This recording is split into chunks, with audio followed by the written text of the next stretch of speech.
Bali ito, i-repair ulit tayo. Bali charger ulit. Bali yan ang nasa harapan niya. Burado na tayo ang kanyang ang kanyang tatak. Bali ito lang nakikita natin, MF2. Yan, 100 AH yung karga. Tukod dun, wala na tayong makitang model niya. Yan, okay. Para mabilis, tanggalin ko na yung kaha.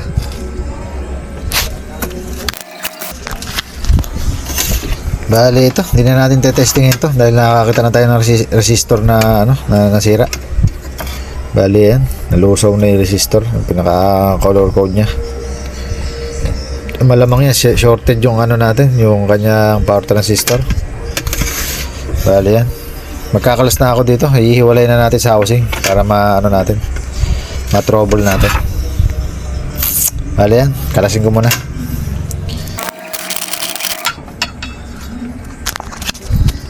Bali ito, dito pa lang sa supply natin galing AC. Bali yung pinaka fuse nya ito nasa board.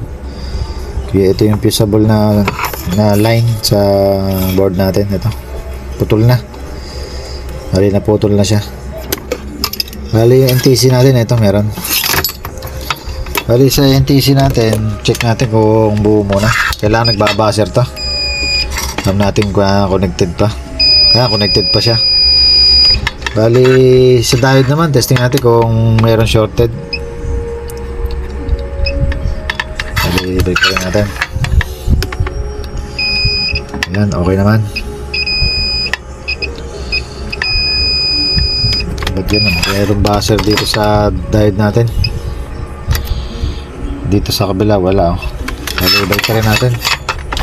Dapat wala rin to. Yan, meron din. Pinakukuha tayo yung buzzer dito sa AC line natin, sa diode.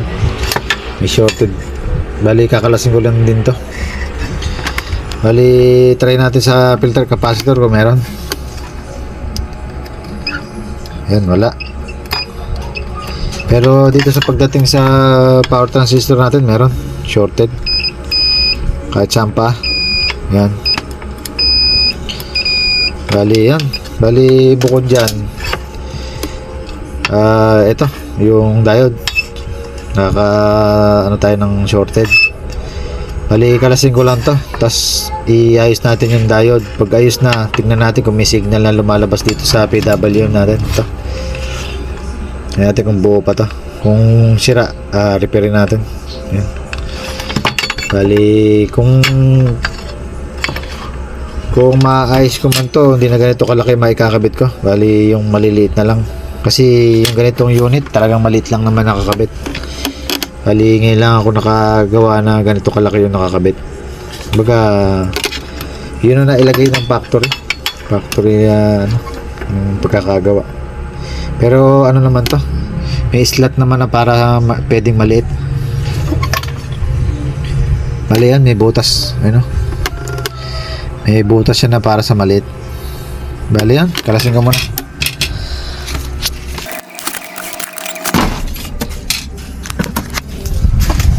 Bali ito na remove na natin yung yung mga parts na may shorted. Bali ito yung kanyang power transistor. Yan, shorted talaga. Yan, kahit sampa. Sa diode natin ganun din, may shorted yung one side sa AC line. Ayan, meron. Dapat wala yan, back to back. Bali yung resistor naman natin, ito open na siya. Ayan, wala na siyang buzzer. Dapat may buzzer to dahil mababa lang naman to yung value nito. Ayan, wala. Kailangan may buzzer to. Ayan. Bali palitan ko muna yung diode saka itong resistor, kasi yung resistor na to, ito yung tulay ng ng negative, para makapag tayo dito, makapag check tayo ng signal. Ito yun, yung resistor nanggaling sa negative to. Bali ito yung negative natin filter. Ito yan, papunta dito sa tulay ng ng negative ng ating power transistor. Bali yan, Palitan ko lang yung dalawa na to para ma-check natin kung may signal. Palitan ko lang. Bali, bago natin kabitan ng parts, ito muna ipapalit natin. Ito medyo mas malaki na yung diode para mas matibay. Bali, yung resistor na nakakabit 0.33 ohms. Bali, yung kakabit na lang natin ito, yung talagang sakto sa kanya, 0.39 ohms. Ayan, bali 0.39 ohms. Bali, tatama lang natin, tataas natin ang bagya para hindi siya nasisira. Bali, yan, kabit ko muna yung dalawa na to para testerin pala muna natin. Ito,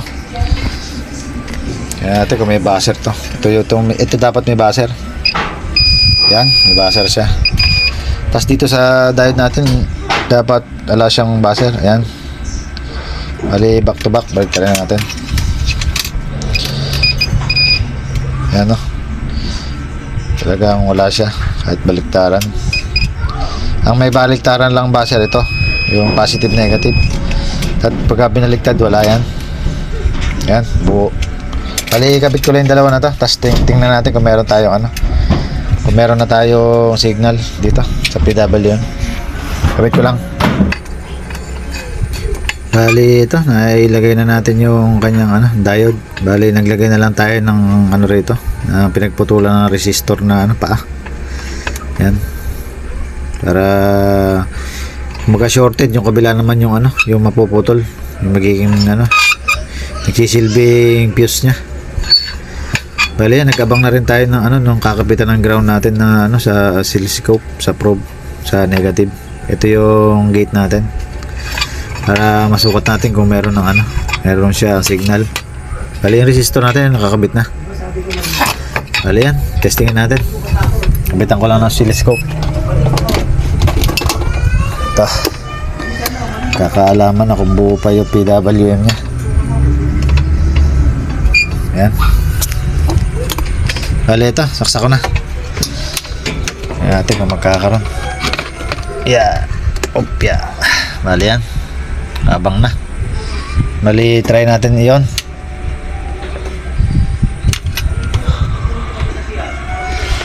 Bali, wala siya. Ayan, wala. Bali, wala siyang signal. Tingnan natin yung yung filter capacitor natin kung may pondo. Ayan, lagay ko lang.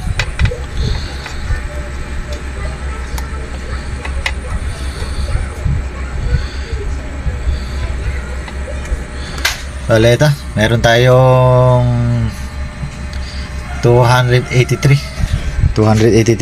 volts. Bali, yun, di nag-ooperate yung natin, PWM natin, yung naglalabas na signal para pumunta dito sa power transistor natin. Bali, yun, repairing ko lang yung pinaka nya. Ito, yung nasa board, yung IC, saka yung mga parts na tinamaan dito. Yan, sa kanyang mga resistor. Bali, sigurado may tinamaan dito. Bali, balik na lang ako pag naiayos ko na, pag mayroon na signal. Bali, ito, ipakita ko muna pala yung kanyang yung resistor, may na-open na siya. Bali, itong 20 ohms. Ito, 200. Yan, 200. Wala siyang reading, ayan. Pero nakakabit yung probe natin, ayan. Yan, bali, try ko lang palitan muna yung resistor na to. Bali, di ko muna gagalawin yung yung IC nya na 3842. Pagka nagkaroon ng signal at napalitan natin to, di na natin gagalawin to. Baka sakali ito lang ang tinamaan sa kanya. Bali, yan, palitan ko lang to. Bali, ito, naikabitan natin. Nakaabang na yung oscilloscope natin. Bali, yan, sasaksak na lang natin. Saksak ko lang. Natin kung magkakaroon na. Bali, abang na natin dito. Yun ko lang. Ayan, may konting-konting gumagalaw-galaw. Ayan, wala siyang signal. Bali, may tama rin yung IC nya. Bali, galawin din natin yung IC. Palitan natin ng ibang IC para magka-signal. Ayan. Sa ibang resistor o capacitor doon sa may pinaka-board na maliit na yun, wala naman ibang tama. Bali, kailangan lang palitan yung IC. Bali, palitan ko lang.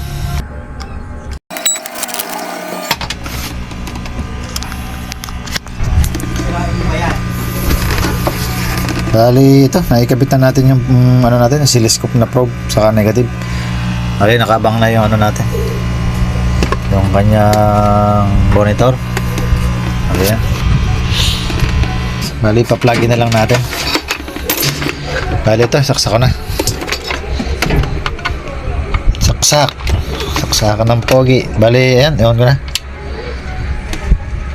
Bali, yan. Wala pa rin tayong nakukuhang sukat.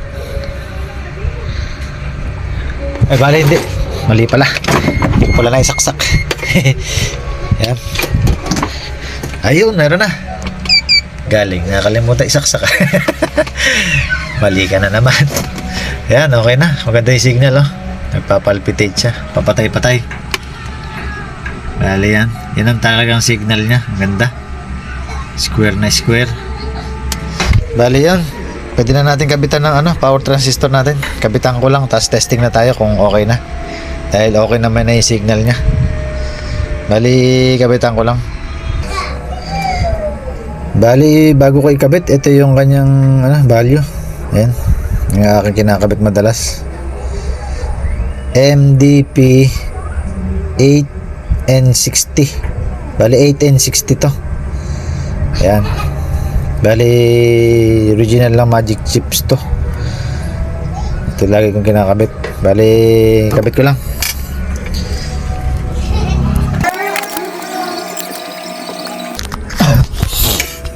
Bali, ito, may kabit na natin sa housing niya. Bali, naputol nga pala isang ilaw natin, kaya maiksi na siya. Dilugtong na lang natin ulit. Bali, wala naman tayong ganong pamalit mahaba. Kaya puro may iksi na nandito sa akin. Bali, ito, subukan na natin i-plug in. Plug in. Ito, basta ko na. Testing, 1, 2, 3. Magkakaalaman na kung may problem pa, wala na. Bali, ewan ko na. Ayan, nagkaroon na ng display. Bali, yan. Okay na. Bali, testingin na lang natin, testingin natin i-charge sa battery. Tingnan natin kung tatagal, kung di mag-iinit, kung di puputok. Bali, ko lang, i-set up ko lang. Bali, ito yung AC direct natin, 220. Bali, nakalagay na yung clamp ng natin, ng charger sa battery ko. Ito yung negative, yun yung positive. Bali, ito, try natin kung walang magiging problema. Bali, yan, actual to. Testing natin, 1, 2, 3, go. Ay, di pa pala naka-on to. Mali na naman. Bali, yan. Saksa ko na. Bali, yan, milaw naman yung charging natin. Ito, charging. Bako lang rin para madaling hubutin. Yan. Antay lang pagtagalin na natin. Bali, charging na siya. Yan. Yan, nagdadagdagan naman yung kuha natin. Bali, lalapit ko. Bali, ito yung battery natin, 13.17. Ayan, naging 18 na. 20, ayan. Bali, pagtagal-tagalin lang natin para sigurado. Bali, pause ko na lang muna. Pataasin ko lang yung voltage ng battery ko para medyo matagal-tagal.